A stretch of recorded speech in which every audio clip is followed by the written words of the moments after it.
You. Thank you for having me. You're welcome. You're welcome. All right, welcome to what we have started calling Shivas Talks, where we bring interesting people and speakers and ideas and topics for or to the Shivas Irons Society membership and friends of the society, just to be in community and communication and learn some new stuff. And just share who we are with one another. So today we welcome back Tim O'Connor from the Toronto, Canada area. And he's an author and a sports psychology consultant and a bass player and who knows what else. Well, golfer for sure. In fact, he just had one of his better rounds, I think, recently. And he's just come out with a new book about getting unstuck. So, Tim, welcome. Tell us how you're doing, how the book, well, a little bit about the book, and maybe we'll even do a little writing or reading from your book, if we could. All right. Well, thanks, Ben. And a pleasure to be with you, good folks. Again, it's been a number of years.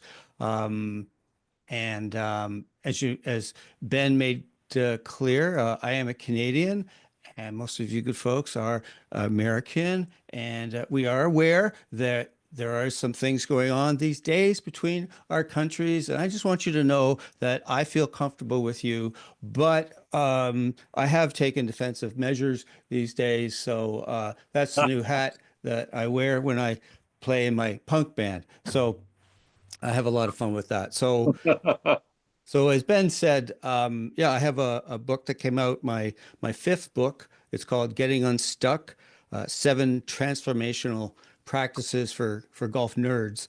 And I'm really proud of it.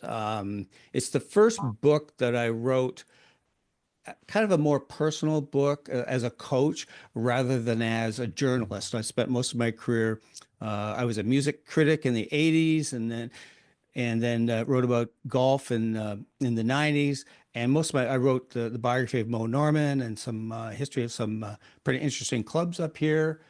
But this is the first book that is about my views as a coach and as a golfer. So as I said, it's Getting Unstuck, Seven Transformational Practices for Golf Nerds. And that phrase, golf nerds, I took it straight from my podcast partner, Howard Glassman, known in Toronto area as Humble Howard. And so I think golf nerds is appropriate because I think that to call people like, I will say us, I'll go to that level. I think avid just doesn't cut it. And golf geek, just sounds like sort of like the kid in your grade seven class who used to smell like vegetable soup and get 100% on math tests. Golf nerd, I think, is appropriate because I think that the reason we're, as a community, as Ben talked about, is that, I mean, we love this game. And I think there's sometimes where we maybe hate this game or everything in between. And the tendency for golf nerds is to tend to obsess about the damn game. And I kind of have this line about we have three priorities in life: family, career, golf, and not necessarily in that order. Because we kind of get kind of nutty about this game and about our golf swings and what goes on in the game. So I wrote the book for people like us, for golf nerds. And excuse me. And so I'm a golf coach. I do everything from help people with their golf swings to the mental game to life coaching and that kind of thing. And the thing is that I do this because everything that pretty well you've been through, or most golfers, I've been through. And I shared the exact same kind of frustration that most golfers go through. And the thing that I've observed over my time, writing about the game, coaching people, and going through it my own is that most golfers feel stuck. They try and try and try, but most golfers do not improve. And, it's drives them bad. I mean, there's a grand investment in time, energy, and money, and it just feels freaking unfair. It's like this mystery that they have. And so people go searching for information. They think that if they find the right piece of information, suddenly all their golf problems will be solved. Always seeking, and so trying everything. But to me, there's usually just this cycle that most golfers go through. Again, golf nerds, the people who really who have golf in their soul, cycle through hope and despair all the time. It's just this nonstop going backwards and forwards. And so a lot of times people wonder, well, I guess I must be the problem. Maybe I don't know how to follow information that I've got from YouTube or in a lesson, or I'm unathletic. Started the game too late, too many bad habits, too old, too weak, whatever. And I think we get caught in our stories and our belief systems. And the thing that I've determined is that the problem isn't a lot of those stories. Yes, we have beliefs, we have perceptions, we have ways that we look at ourselves in the world. But the thing that I've come down to focus on is it's not those things that we talked about cause our problems. It's our thinking and our behaviors. And it's mainly our habitual way that we think and we feel and behave. And when you get down to it, it's the things that we feel compelled to do. It's the behaviors that we engage into, even though we know that maybe at a certain point that these behaviors don't serve us, but we do it anyways. And a lot of times the reason we do these things is because they relieve our anxiety and our cravings. But the problem is that usually it's only for a very short duration. And what I've come to see is that a lot of what we go through in terms of the habitual patterns that we cycle through is that it's very close to addiction. And that these are deeply honed patterns. These are actually ways that we have been operating in the world since we're little kids. And these are strategies that we've used throughout our lives to stay safe. But what happens with these strategies and these messages we have about ourselves and these perceptions about ourselves and the world and what we're trying to do is that eventually these strategies stop working. And so the question is that how do I break the cycle of these things? How do I change these behaviors that I don't like, but I keep doing the same damn things over and over again? Because the question for a lot of golfers when they come to golf and their life is playing golf just limited to the few, to the lucky, the members of the lucky sperm club, or the rich kids or whatever? Or how come I cannot raise my game? How come I cannot get better despite all this information I take in, everything I try and do? It just doesn't seem to work for me. So what I'm going to share with you tonight is some of the things that are in my book. As I said, there's 7 practices. I am not going to go through all 7, believe me. Tell a story or two, but I'm going to discuss what I think are some of the core skills that lead to mastery, and try and leave some room at the end for some questions.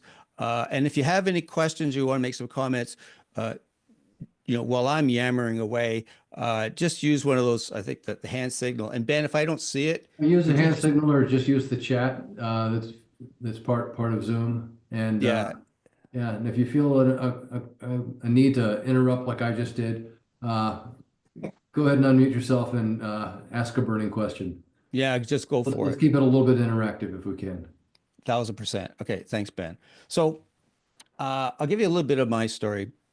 Help you just kind of relate to where I'm coming from and why I'm doing this and why I wrote this book. So I got into golf when I was a kid. I was a caddy and a golfer, and I was a much better caddy than I was a golfer. I think maybe that's why I became a coach.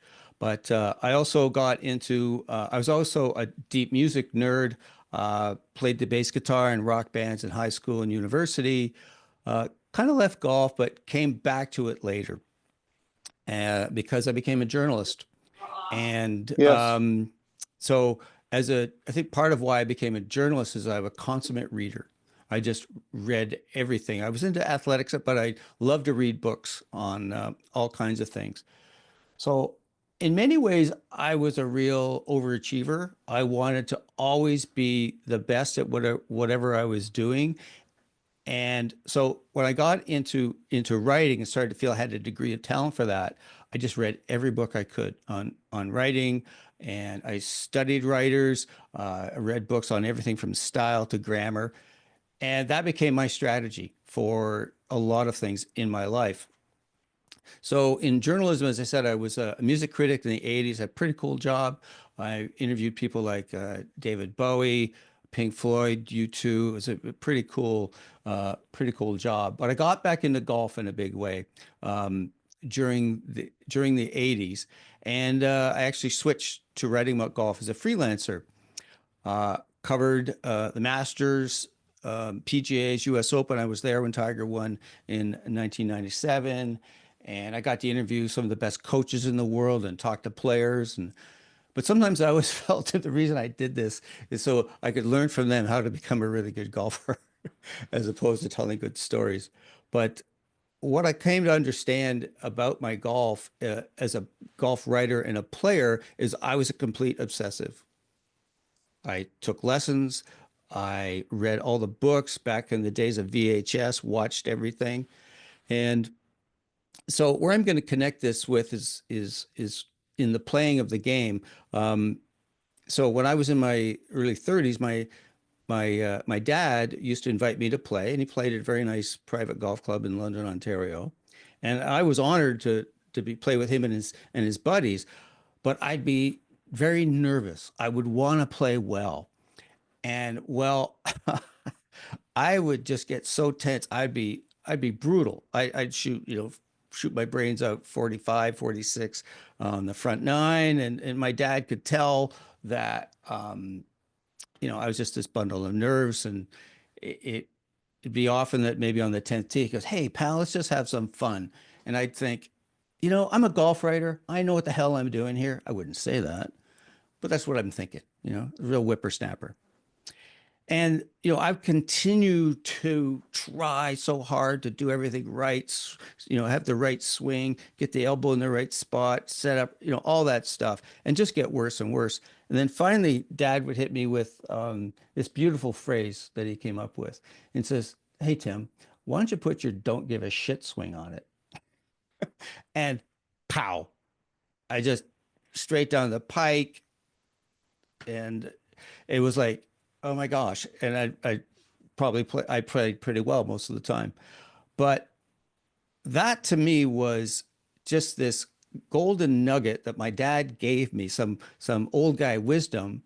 But do you think that I would pay attention to that? No, I continued to do the strategy that had carried me through my life. Try hard, always seek to do the right thing, find the right information, bag training devices, fuss, seek, do everything right. And that certainly paid off in my career. And in some ways it helped but hurt my career. But the thing that I'm getting to is that despite all this effort, all this trying, this seeking, I was stuck. And the best I ever got, despite all this coaching I got, everything was about a 9 handicap. And the most golf games would just be a crushing disappointment to me. And even though I was known as being a pretty nice guy to play with, I could have some fun, I had some monumental meltdowns. So, Every, so Tim, yeah.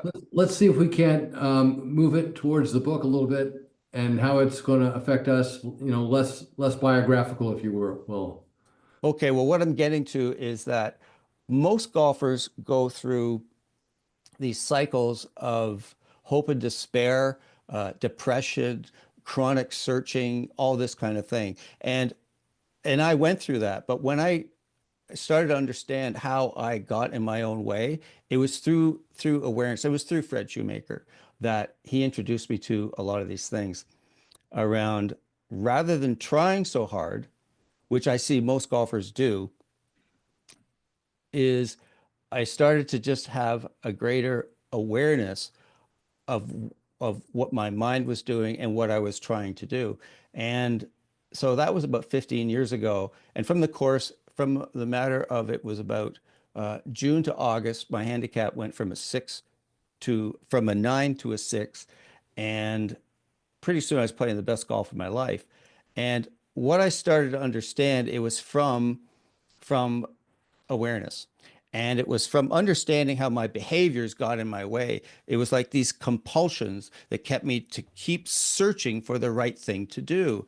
And that kept me in a cycle where I was always thinking really hard of what I was supposed to do. And when you're thinking, in essence, you're not connected to your body and again, not aware of what you're doing. It's kind of like being in a trance. That's my experience. It's almost like being unconscious. And so that is, so what changed for me, I basically did a 180 in my golf. And that was largely through a lot of work that I did personally. And so what I started to understand is that if we want to change anything, and this is where I think Joe Parent um, would agree with me. Everything starts with awareness of what we're doing. And so, as I said before, I wasn't aware that I was always searching for a new swing thought or a fix or something. So one of the core things that I coach people on is just simply practicing awareness. And the core skill of that is meditation. And I'm sure, and through Joe Parent and other people, you know all about meditation. And the thing about that is what I come back to is being aware of what's your intention. And meditation is amazing for that because if my intention is to be focused on my breath, but I'm aware that I'm thinking, then now I can bring back my attention to my breath. And it's the same thing when you're playing golf. And so I have a chapter there about how to get people into meditation, how we debunk a lot of the myths and that kind of thing. But the core thing that I find that of as I say, there's 7 practices in the book. It's having a mission. And to me, the people with the highest degree of skill who accomplish over the long haul, they're generally people who you think who come off as very fulfilled. They tend to have some fun, but they get the most out of the experience. And the thing that I think they have most in common is that they have a mission. And so I'm just going to read something here from my book. It's from social scientist Timothy Wilson, and he says that a mission provides people with a narrative. So it's people who have such a narrative who feel in control of their lives. They have goals of their own choosing, and they make progress towards those goals. That's the most important thing, is to pursue goals that give us a sense of autonomy, effectiveness, and mastery. And so as a golf writer, I got to meet some people who I felt had a strong sense of mission. And some of you who might be of a certain vintage will remember Bruce Litsky. And I interviewed Bruce Litsky, and he was one of the greatest interviews I ever did. I just so related to him. And basically, I asked him, why did he play golf? And Bruce Litsky said it was so that he could be a, a, a good husband and father to his kids and coach them in baseball. And so he could go fishing and restore cars. That's why he played golf.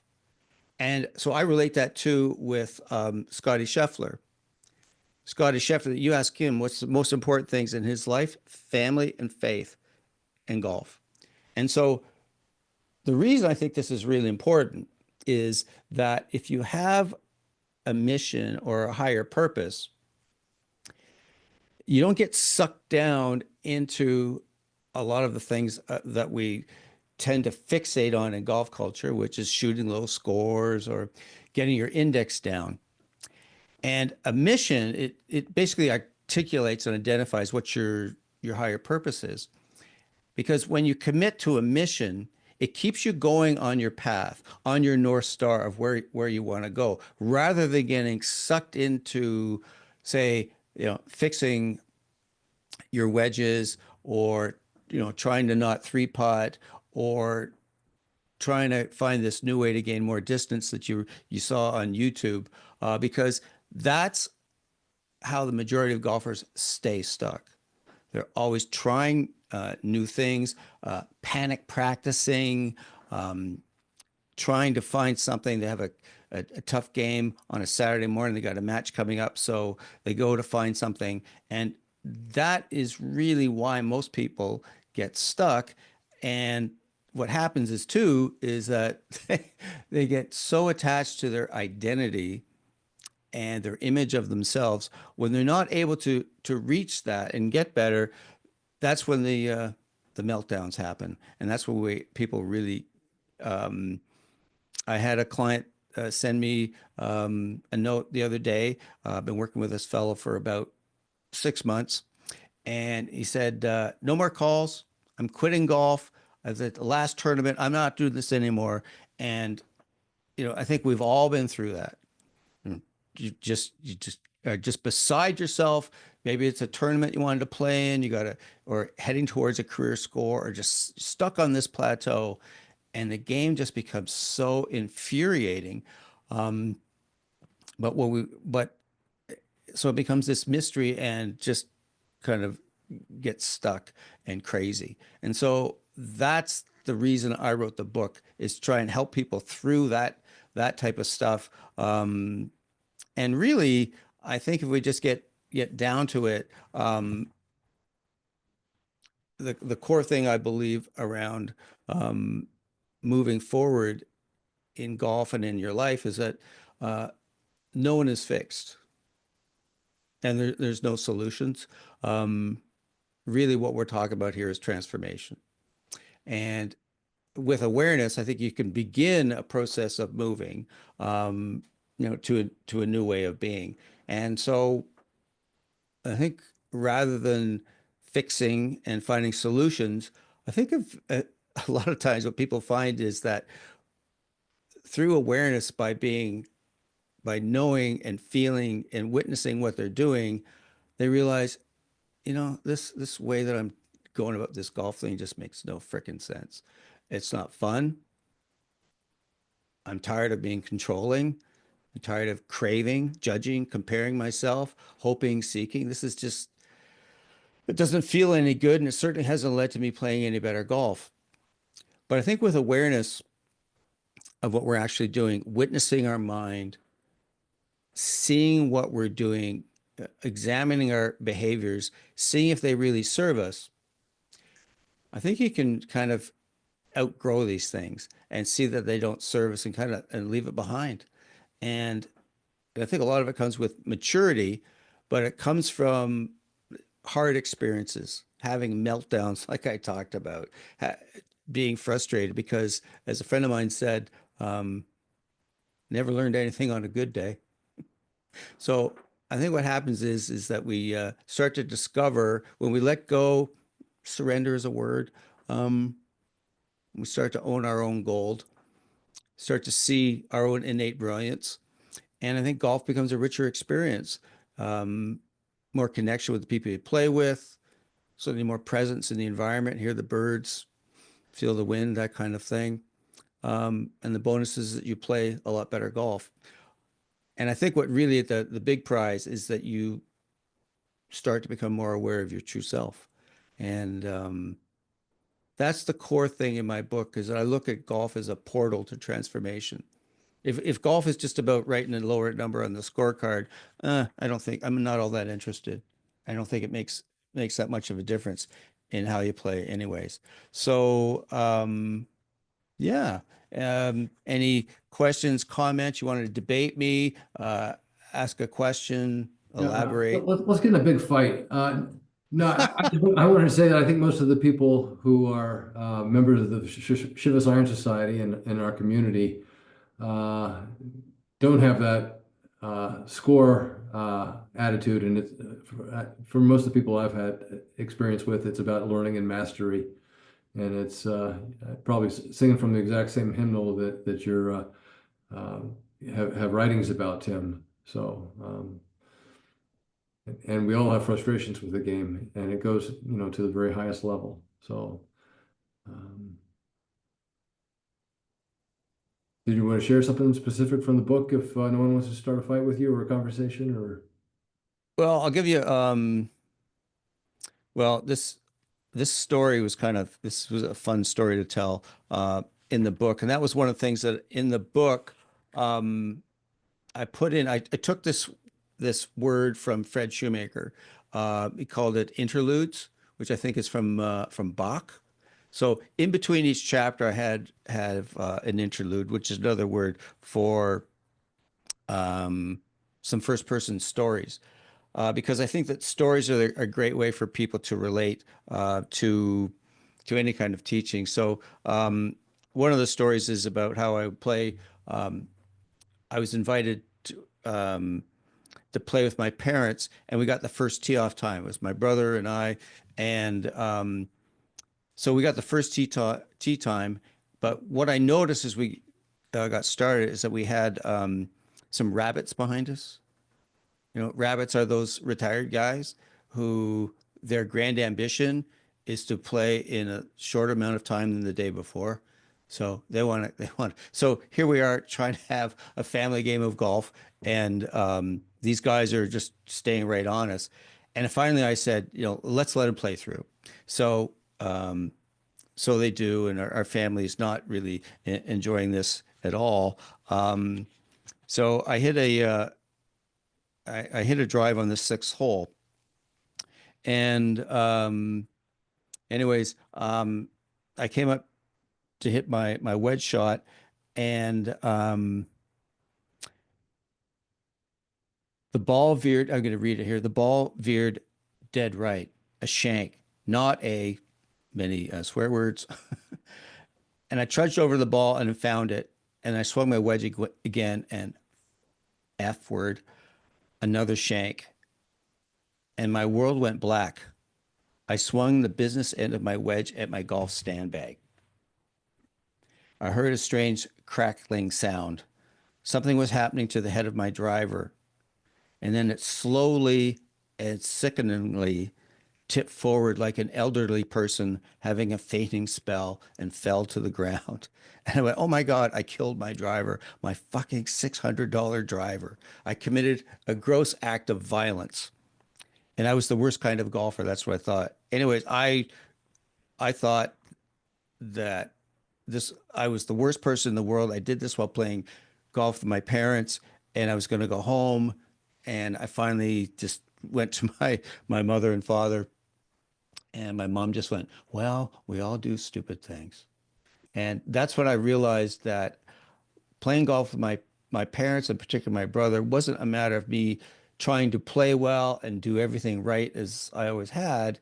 It was about connecting with them, and we had a lot of fun. And I managed to shoot 39 on the back, but that wasn't what was important. It was about connecting with my parents, enjoying myself, and that's one of the lessons I took from that experience is that when it's about trying to impress people, trying to maintain a certain image, even with your parents. I mean, it just sounds ridiculous. But I think if a lot of us are really honest, maybe as younger people, that's what a lot of us did. And what I took from these experiences that it was really just about having a good time with my parents, really. And when I had that approach, that's when I tended to play my best golf, when it was just about fun and connection. And in all parts of golf, I play tournament golf. And when I go into a round, uh, and particularly on the range, everyone always says, play well. I always just say, have fun. And I think that when you do that, you have that approach, well, you tend to have more fun and you tend to hit the ball a lot better. So that's one of the stories in the book.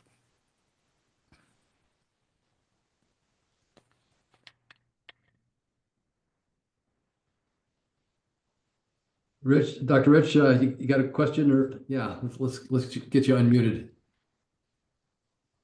You got to unmute yourself. There I am. How's There you that? go. Yeah, thanks. There you are. Yeah. Tim, pleasure to meet you. Yes, Thank, you too, sir. yeah, thank you for sharing your perspective on things. So, of the 45 million golfers in the United States, what percentage of them do you think are nerd golfers, in your definition? What percentage of the people are nerds in this game? Oh, I don't know. That you've caught me there. That one. Versus the culture of golf. Yeah, I'm gonna say just the top layer. I mean, the people who Yeah, the top so layers. yeah, the people who I coach, uh so I coach golfers in their golf swings, but the people who come to me for mental coaching are golf nerds. They're the people who they've tried everything in the book. Um, they've gone to golf schools. They're incessantly scrolling through YouTube. I really think I should send a commission check to YouTube for all the people that get sent to me through that. Um, but part of as I said earlier, it's this craving and this desiring for a result and all this investment in time and all this trying. And in fact, what most people are going through is, as Fred Shoemaker said innumerable times, is getting in your own way or self-interference. And that so much of it is again, people aren't even aware of what they do, of how they cycle through these behaviors. And a lot of it is just they're not even aware of what they're doing. They have let's say, I use the example, let's say you've got a casual game on a Saturday morning and you have a match on Tuesday. And during your round on Saturday morning, let's say you're right-hander and you're leaving your drives out to the right.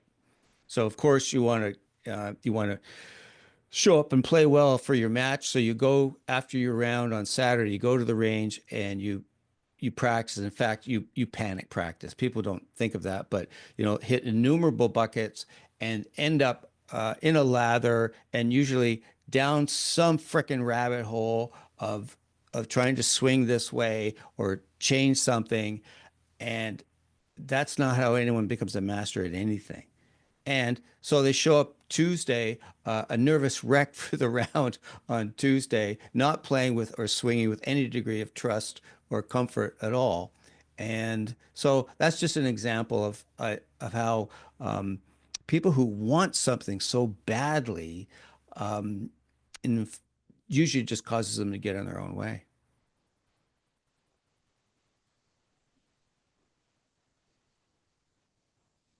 I definitely agree with you.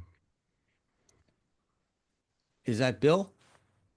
Uh, No, who said they agreed with me? Yeah, Rich again. Oh, Yeah, okay. Thank you. yeah. Yeah, yeah. Thank you for your comment. Yeah. Oh, you're welcome. Bill or Bob, just unmute yourself. Bob, I think you're unmuted. Go ahead. You're unmuted okay. first.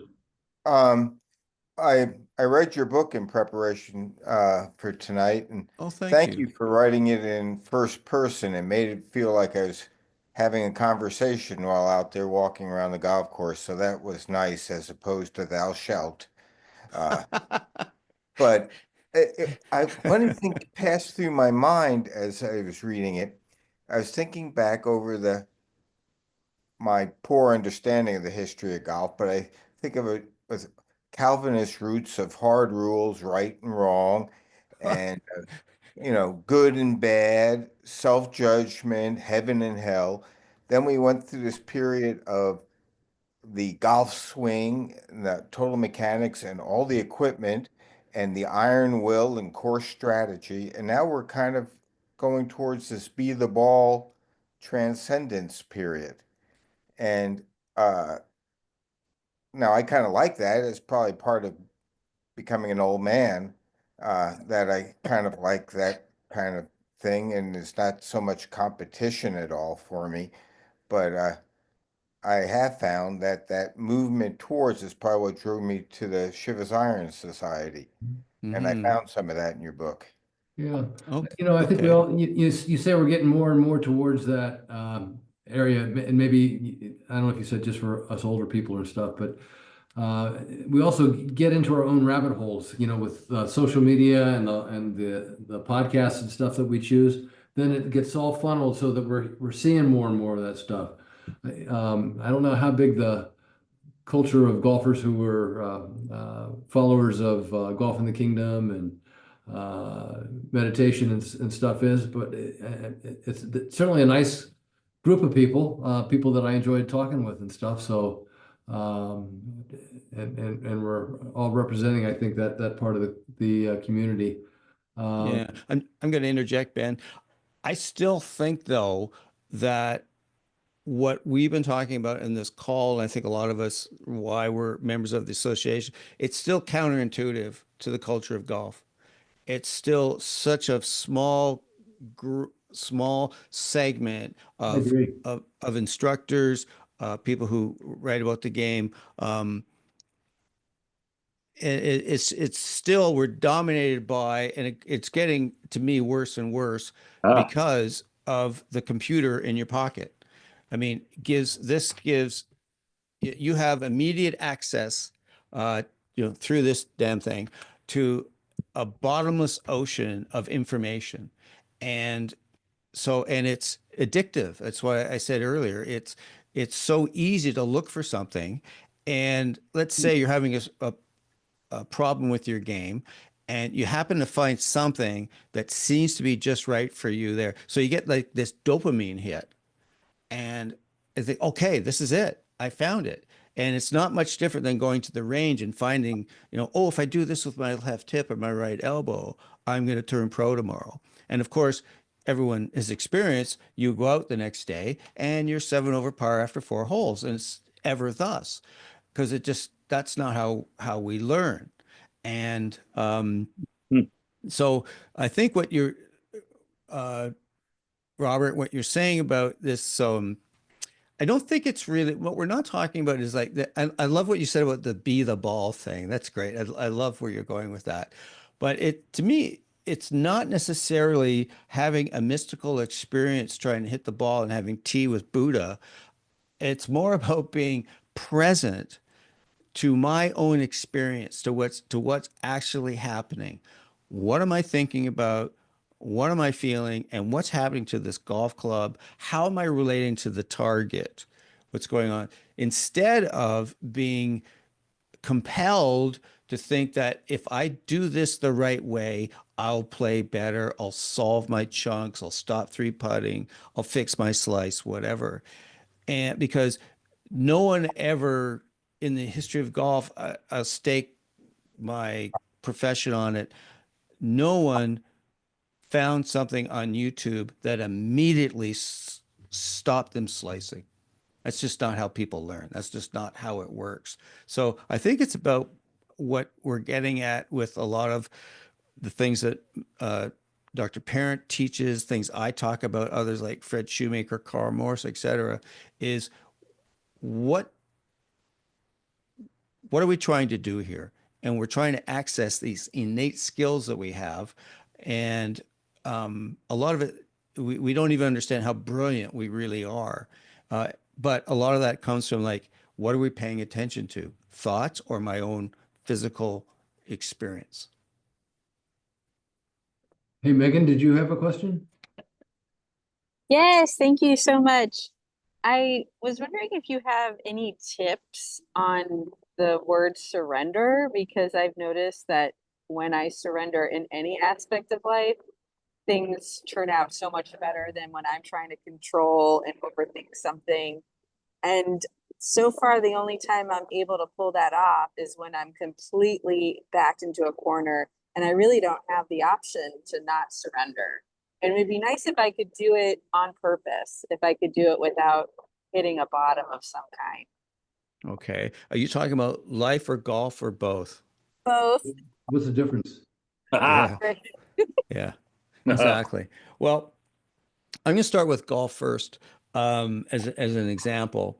So what what I find is that if I the in terms of the surrender portion of it is that um, I have faith that my body can do something. Like, here's the thing that I truly believe is that we wouldn't be here if millions of years ago, maybe hundreds of thousands of years ago, we were we weren't able to pick up a rock and throw it, and it's kind of gross, but kill something. We're very good at throwing things. And we're not thinking about hinging, transferring weight, anything like that. We're connecting to something. So to me, that's kind of a surrendering to the target. Is that here it is, and I'm committed to that. And so there's no really thinking that's going on. So the part that we're fighting against is getting caught in some kind of story that, oh, this, I need to do this, which connects perhaps to a belief of something like, I'm not good enough. I'm a loser. This is the way things always go.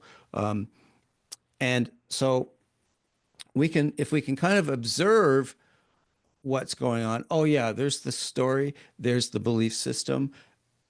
It's kind of like witnessing it. Yes, thank you. Thank you, ego. Thank you, shadow. Thanks for trying to keep me safe. But right now, you're not really helping me out.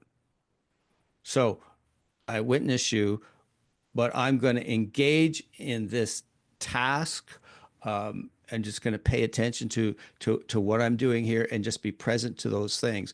And what I'll bring it to is when Rory McIlroy dunked that wedge shot on 13. I mean, like that was like an oh my God moment. I think all of us just went, oh my God, he is destined not to win this thing. So I think in years to come, we'll find out what he actually really thought. But I think that what he probably did with his caddy was not to succumb to the story, because the story was so big. It was like, the biggest Greek myth you could ever, like cross, sack of rocks, whatever. So instead of being caught, oh, I'm blown it this time, I really think in terms of surrendering, it's like just taking care of business. Okay, each task, just do it mindfully, go through it, and whatever happens, happens. And I think I'll stop yammering here in a second. I think a key piece of surrendering is just, I'm going to do my best and accept whatever the hell happens. Thank you very much. Did that resonate for you, Megan? Yes, it did, especially the part where just accepting something and letting what's going to happen happen.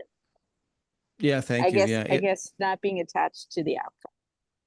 Yeah, very easy to say, hard to do, but I think that's what I find the greatest performers in whatever skill they're able to do is they just take care of business the best they can. Everyone, yeah, they'll have thoughts. They're just as whacked out as the rest of us. Everybody is, but they have a process that they're able to go through and just go through it and just accept and say, I did the best I could. There you go. Bill, did you have a comment or question? You have to unmute yourself, sir.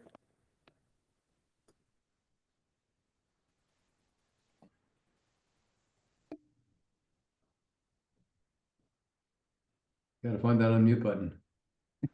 He's searching hard. You talk about acceptance. Richard Johansson and I were talking about acceptance commitment therapy, which is a form of cognitive therapy that's kind of finding its way into sports psychology conversations and the like. Bill, I think Bill, Oh, we can't see you, but I think we can hear you now. oh, you can. Okay. Oh, You unmuted. You can only do one sentence at a time. now I was before. There you go. Oh, Well, you know what? I'm going to, God, I've been lucky enough to get some coaching from Fred Shoemaker through the years. And I remember he said a couple of things to me that always resonated. And you were talking about commitment there, Ben. And I'm sure you've probably heard Fred say this, but this was cool to me. He said, the only freedom that I found in golf was through a structure. And the only freedom I found was through a commitment. And to me, that is so much of, as I talked about, being on a mission. commit to that, what you're doing, stay on it if it's working with a coach or whatever, and staying true to that. Um, yeah, Fred's got so many. We started on my podcast. We Yeah. started a Fred Shoemaker drinking game. Bill, I see you, and I think I can hear Thank you. you. Thank you. I having read recently Golf in the Kingdom, when he's two things, when he talks about you could make a score instead of your score of your hole, give yourself that, in your mind, give yourself a score for handling a bad shot or not having a good hole. Mm-hmm. That's a good score too. That counts. Yeah, So exactly. and that's written in 1972. Oh, I know. It was, well, to me, what that that book and the inner game of tennis, they were way ahead of their time, and Yeah. and because so much of it was about the I loved what Shivas in the book, he talked about having your authentic swing. That was your swing instead of trying to do, say, swing, the right way, or Yeah. match a model or something like that. Because I don't Yeah. think the problem in our golf culture is that, particularly with, as I say, we have so much access to all this information, is that people get caught and thinking that there's a right way. And there are Yeah. fundamentals. There are fundamentals and concepts. You hit down, ball goes up. Yeah. Hit the sand, not the ball. In a bunker, sand hits. We have to understand things like that. But it always comes down to, it's not the right way, it's your way. Yeah. Arnold Palmer told his grandson that. Sam, Saunders. we have everybody have your own swing, But Dr. Joe was talking about that a couple, in his thing. Look at what Bob Rotella. I didn't know that McIlroy, until the tournament was over, that golf is not a game of perfect, is a great example of that. And he's helped McIlroy a lot. Yeah, absolutely. Yeah, that was pretty. That was pretty interesting. The strategy of not talking to Bryson. Yeah. Like, that wasn't to be a dick. Right. That was so he didn't get. To me, a lot of part of it, again, Right. as things go on, we'll hear from Rory what he was thinking. But to me, it was like, so that he didn't get caught. He Yeah. didn't get dragged into Bryson's world. Yeah. And it caused him to have certain thoughts, because that's what happens. You're talking with a friend, or your a spouse.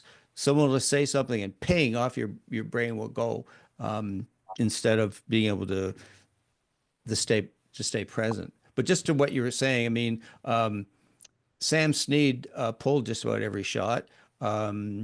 Lee Westwood and Jordan Spieth all have sort of a pseudo chicken wing going through, and they seem to do okay.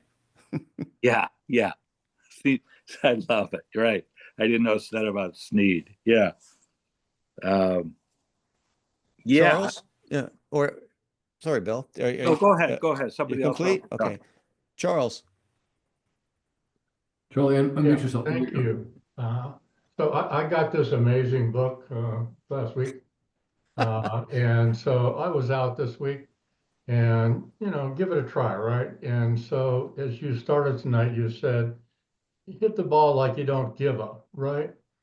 And so I'd like you to explain the dichotomy between the firm belief that you have to have some pre-shot routine and the idea that you just get up and just hit it like you don't give a, right? Well, it's kind of hard to do both, because once you start a pre-shot routine, your mind starts to think. And Yeah. if you hit the ball without thinking, then you're going to have to skip the pre-shot routine and just go up and just swing. Yeah, So, Charles, maybe I'm going to answer a question with a question, if you don't mind. What do you mean by pre-shot? What does pre-shot routine mean to you? oh, looking at the target, maybe taking a practice swing or two. Yeah. Hopefully just one, but and so I'm thinking when I'm doing that. Mm-hmm. Yeah. Okay. And that's that's natural. And to me, that's totally natural for us to think. But to me, I don't even use the word routine. I use a pre-shot process. Um, so I'll just take you quickly through what has worked for me and people I coach. Is I use the P and Nilsson Lynn Marriott think box play box process. It's like I have I see what's the shot, so evaluate what's going on here. What's the wind doing? What's moisture? Where's the green? Where's the danger? Where's the opportunity? And decide on the shot. So it could be, okay, like for me, if let's say I got a bit of a headwind and I got a shot of 155 yards, flags left, got a water left, I'm hitting a draw to the right side of that green. So I've decided on that shot. And then once I get into the play box to sort of step into it, I just try to make everything physical. It's about get into my posture, just aim that club face at the intermediate target, and just get into my body and feel it. And then last look at the target and go.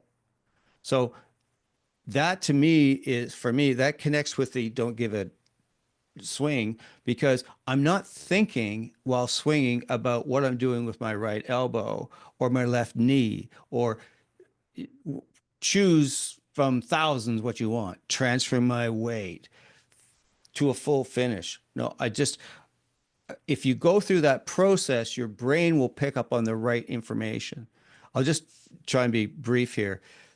Usually the best shot anybody will hit will be, for sake of example, you hit your ball into the trees and you've got about, say, 6 feet between two sturdy oak trees. And you've got a branch that's, say, about 4 feet high. And you figure, you know what? If I play this back in my stance and hit my fiver and hammer down on it and hit it low and let it land about 40 yards short and let it run up to the green, and then just do it. It's amazing how many times that happens. And I think it's because, so you're not generally thinking about any, swing thought about something to do with body parts. You've allowed your brain to pick up all this data, and then the body self-organizes. In the same way, when you've played catch, whether you play football or whatever, it's just like, there's the target, go. And 19 out of 20 times, usually when you're throwing a ball, you throw it to your target. And it's the same thing in golf. Yes, you have to have good fundamentals. You have to have some experience to draw on. But does that answer your question? I know that was a long. No, that's long very one. helpful. It's basically, it sounds like you get to the point where you're going to swing, you turn your brain off and just swing. Yeah, to me, Yeah. the best thing I can do is make it a physical experience. Yeah. Which to me is the same as surrendering. Just let it go. All comes No, out. and your example of heading out of the woods, I think we all know exactly what you're talking about. Yeah. Yeah. It's funny how that works out. Remember Phil Mickelson from the Pine Straw on 13 at the Masters? Yeah. You put Phil in a fairway 140 yards out, he's gonna miss a green. Right. Might have a lot to do with focus and concentration and connection to a target. And And having creating his a shot. Yeah. Yeah, exactly. Yeah. It's about, I mean, it comes down to so much of what, I mean, you've heard it so many times. It's the shot creates the swing. It's not the swing that creates the shot. That's where we get it backwards in golf. Yeah. Mm-hmm. All right. Great Charlie, questions. thank you for the Really testimonial. enjoying this. Yeah. Thank you very much. Yeah. Oh, you're welcome. Those who have bought Tim's book.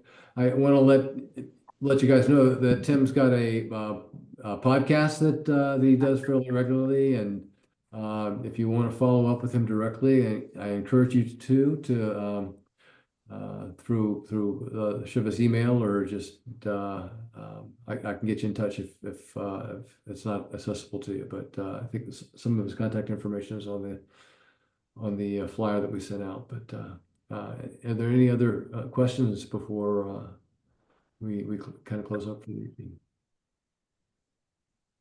Hmm. Have Well, you got just any closing remarks? I'll just Yeah. let you know that so the podcast is called Swing Thoughts. It's really fun.